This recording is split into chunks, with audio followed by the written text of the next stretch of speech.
Good day to everyone, especially to you, Ma'am Lea de Vidal-Agrada.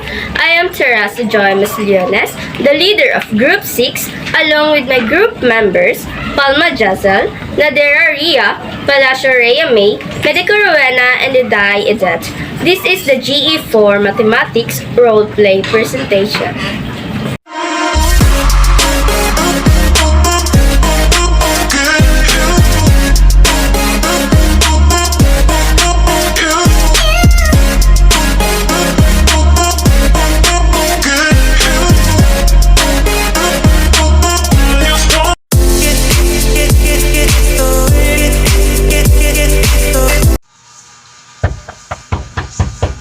Yes? Jessel, I need your help. What is it? I have an assignment about basic logic gates. And then, I don't know how I will answer this. did you know what is logic gates? Yes, logic gates are an important concept if you are studying electronics. It's used to carry out logical operation on single or multiple binary input and give one binary output. Yes, and there are several basic logic gates used in performing operation in digital systems. The common ones are OR gate, AND gate, NOT gate, and XOR gate. And what is that? In an OR gate, the output of an OR gate attains state 1 if one or more inputs attain state 1. The Boolean expression of an OR gate is this. In the AND gate, the output of an AND gate attains state 1 if and only if all the inputs are state in 1. The Boolean expression of AND gate is this.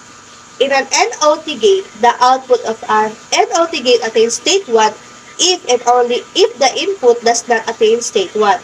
The Boolean expression is this. In an XOR gate, the output of a two-input XOR gate attains state 1 if one adds only input and attains state 1. Oh, thank you, Jess. I already know about this topic, but just as what I have learned, there were 7 types of basic logic gates, right?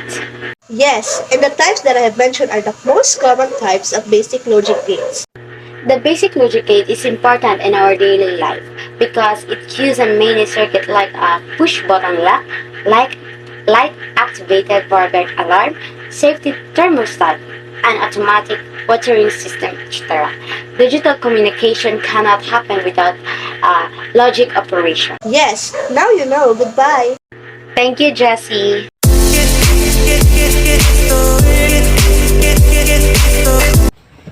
Rowena, may I ask you something?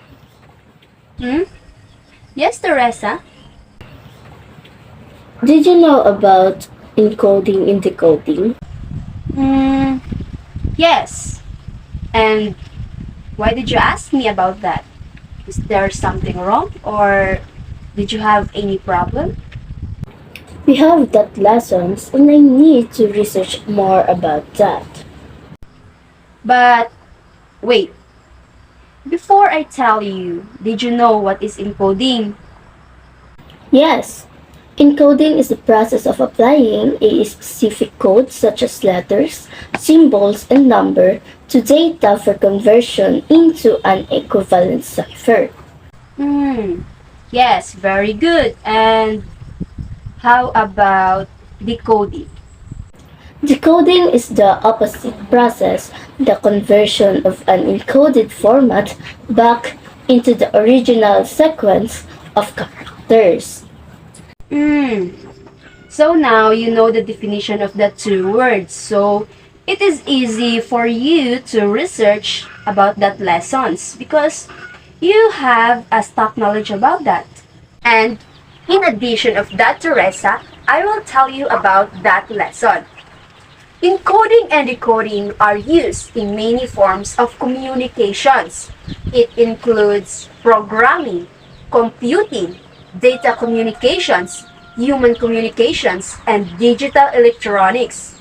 And did you know also, Teresa, that these two processes involve changing of the format of content for optimal transmission or storage? It is so much amazing to learn about that lesson.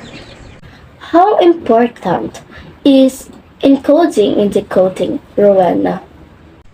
So, having a general understanding and awareness of the encoding and decoding process that occurs in all the communications should help the sender and receiver of the messages to pay closer attention to the intended information of the messages and to avoid misunderstandings.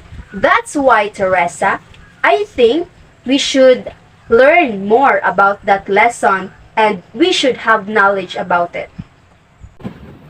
Now I know I will start searching more about the lessons. It makes me more interested about what you said. Sure, Teresa. Take your time. Bye-bye.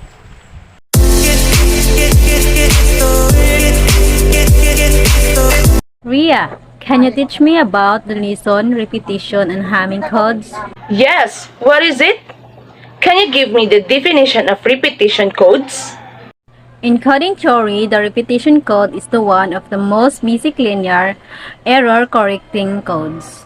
Yes, and in order to transmit a message over a noisy channel that may corrupt the transmission in a few places, the idea of the repetition code is to just repeat the message several times.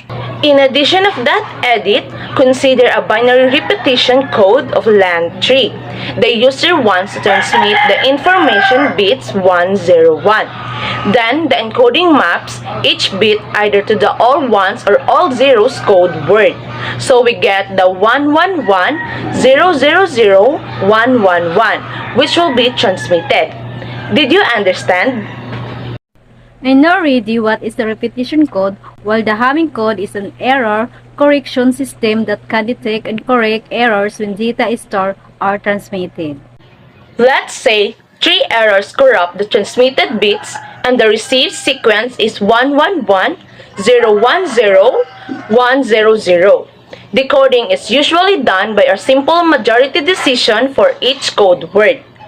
That lead us to 100 as the decoded information bits because in the first and second code word occurred less than 2 errors, so the majority of the bits are correct. But in the third code word, 2 bits are corrupted, which results in an erroneous information bit, since 2 errors lie above the error correcting capacity.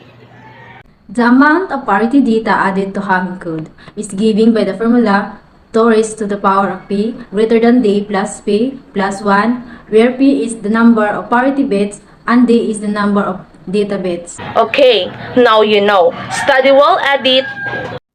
Thank you.